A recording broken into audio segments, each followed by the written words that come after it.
In 2008, Zimbabwe printed a $100 trillion bill. Not as a joke, as legal currency.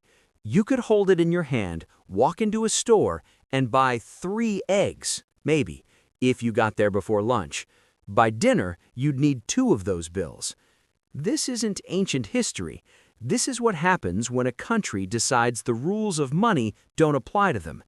And right now, more governments than you think are playing the same game. Here's the uncomfortable part. Printing money doesn't feel dangerous. It feels like a solution. Your country needs cash? Print it. Stimulus checks? Print it. Infrastructure, healthcare, debt payments? Just print more. It's the economic equivalent of a cheat code, and every government on Earth has access to it. So why don't they all just print their way to prosperity? Because there's a cost. It's just hidden at first, and by the time you see it, it's usually too late to stop. Let's start with what actually happens when a government prints money. And no, they're not running basement printing presses at 3 a.m., though that has happened. Modern money printing is digital. The central bank, think the Federal Reserve in the US or the Bank of England, creates new money with keystrokes. They credit their own account.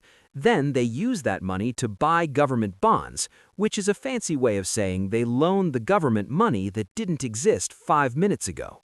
The government spends it on roads, salaries, whatever. That money enters the economy, more dollars chasing the same amount of goods. And here's where the math stops being friendly. If you double the money supply, but the economy doesn't double its output, if there aren't suddenly twice as many cars, houses, or loaves of bread, then each dollar is worth less, not because anyone decided it, because scarcity diluted. This is inflation, the hidden tax on everyone holding cash. In the beginning, it works. That's the trap. The government spends, people get jobs, businesses see revenue, the economy looks healthy, unemployment drops, politicians take credit. But prices start creeping up, slowly. A few percent here, 5, then 7.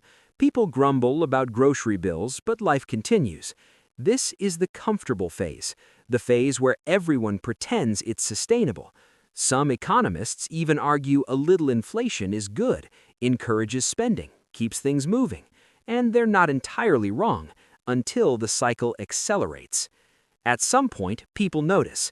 Not just economists, regular people. The price of milk doubled, rent jumped 20%, a car cost what a house used to cost. And here's the cruel irony.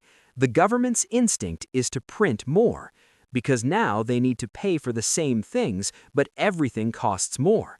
Their budget shortfall grows, so they print to cover it, which makes prices rise faster, which increases the shortfall, which requires more printing. This is the feedback loop, and once it starts, stopping it requires pain most governments refuse to inflict. Let's go back to Zimbabwe for a second, because this isn't theoretical. In the early 2000s, Zimbabwe's government seized farmland to redistribute it. Sounds political, and it was, but the economic consequence was immediate. Food production collapsed, the economy shrank, tax revenue disappeared. The government still had bills, salaries to pay, programs to fund, so they printed. Inflation hit 50% annually, then 100%. Then it stopped being measured in percentages because the numbers became absurd. By 2008, prices were doubling every 24 hours, not every month, every single day. Workers carried money in wheelbarrows, not to show off, because you needed that much to buy bread.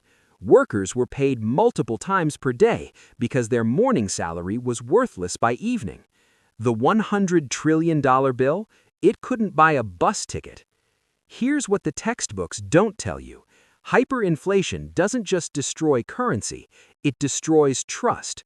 Contracts become meaningless. Why agree to pay someone next month when the money will be worthless? Savings evaporate. Why save when your account loses half its value every week? People stop using the local currency entirely. In Zimbabwe, they switched to US dollars, South African rand, even bartering. The government's money became decorative paper. And this has happened over and over. Germany in 1923, Hungary in 1946, which holds the record for the worst hyperinflation in history. Prices doubled every 15 hours. Venezuela in 2016, Lebanon right now. Different countries, different politics, same fundamental mistake. Now, you might be thinking, sure, but those are dysfunctional governments, failed states. That can't happen in developed economies. And you'd be mostly right, mostly, because the US, Europe, Japan, they've been printing unprecedented amounts of money for over a decade. Quantitative easing after the 2008 crash, emergency spending during COVID, trillions created from nothing. Yet inflation stayed low for years. This confused people. Where was the inflation? If printing money causes inflation, why didn't it happen? Here's the uncomfortable answer. It did happen, just not where we were looking. The new money didn't flood into consumer goods, it flooded into assets. Stock markets hit record highs, real estate prices exploded, the wealth gap widened because people who owned assets got richer while wages barely moved. That's inflation. It just showed up in house prices instead of bread prices. Then 2021 happened. Supply chains broke, demand surged, energy prices spiked, and suddenly all that printed money started pushing into consumer prices. Inflation hit 9% in the US, higher in Europe. People felt it. Every trip to the grocery store, every rent payment. Central banks panicked and did the one thing they'd avoided for years. They raised interest rates aggressively, making money more expensive to borrow, which slows spending, which theoretically cools inflation. But here's the problem. Governments are now addicted to cheap money. The U.S. national debt is over $34 trillion. Japan's debt is over 260% of their GDP. These are numbers that only work if interest rates stay low. Raise them too much, and the government can't afford the interest on its own debt. Lower them, and inflation spirals. They're trapped between two bad options. There's a term economists use, financial repression. It's when governments deliberately keep interest rates below inflation.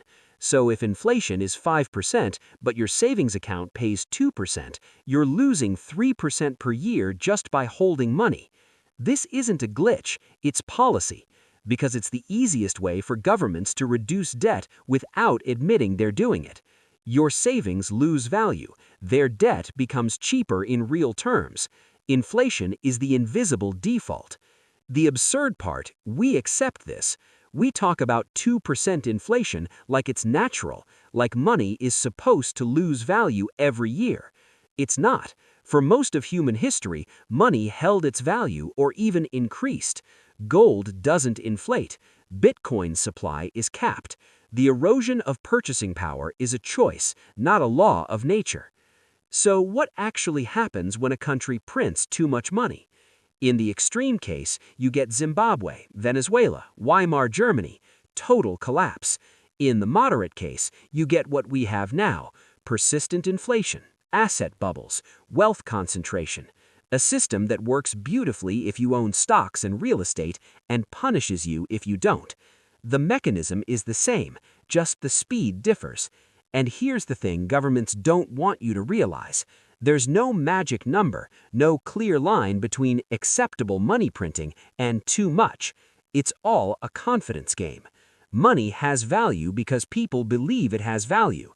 The moment that belief cracks, when people start dumping currency for assets, for foreign money, for anything tangible, the spiral begins. And once it starts, history shows it's almost impossible to stop without severe economic pain. Zimbabwe eventually abandoned its currency entirely. They dollarized, admitted defeat. Venezuela is still fighting it. Their currency is worth less than the paper it's printed on, but the government keeps pretending. The developed world tells itself, we're different, we're sophisticated, we have independent central banks and credible institutions. Maybe that's true. Or maybe we're just earlier in the same cycle, watching the same warning signs, convincing ourselves the rules don't apply. Because here's the final uncomfortable truth. Every government that printed itself into hyperinflation thought they were the exception, right until they weren't.